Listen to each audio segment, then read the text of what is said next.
అందరికీ నమస్కారం. ఈరోజు కృష్ణా నదిలో ఉన్నాం.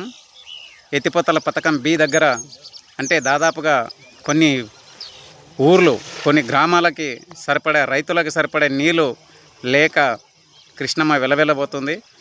ఆల్రెడీ ఎత్తిపోతల పథకం బి దగ్గర ఉన్నాం మనము, పంప్ హౌస్ దగ్గర. ఈరోజు ఆదివారం 15 తారీఖు మార్చి 2026లో ఉన్నాము. అయితే ఎత్తిపోతల పథకం బి దగ్గర నీళ్ళు అనేది అందడం లేదు. పూర్తిగా కృష్ణమ్మ అనేది జలాశయం అనేది అట్టడికి పోయింది. రాళ్ళు కూడా తేలినాయి.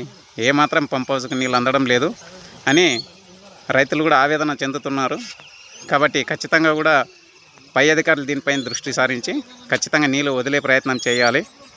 కాబట్టి ప్రతి ఒక్కరు కూడా దీనిపైన స్పందించాలి.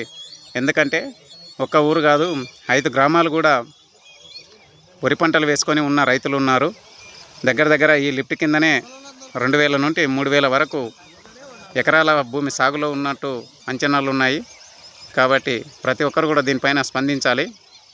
అధికారులు అనేది పైన కర్ణాటక నారాయణపూర్ డ్యామ్ కానీ ఆల్మట్టి నుండి కానీ నీళ్ళు విడిపించి ఇక్కడ రైతుల గోసలను అర్థం చేసుకుంటారని ప్రజలు ఆవేదన చెందుతున్నారు. అట్లా కాబట్టి వెంటనే అధికారులు దీనిపైన దృష్టి సారించాలి. కాబట్టి రైతులను ఆదుకోవాలని రైతులు కూడా అనుకుంటున్నారు. నీళ్ళు అనేటివి పూర ఇంకిపోయి ఉంది చూడండి. ఇక్కడ కూడా నీళ్ళు అనేది 0 లెవెల్లో ఉన్నాయి.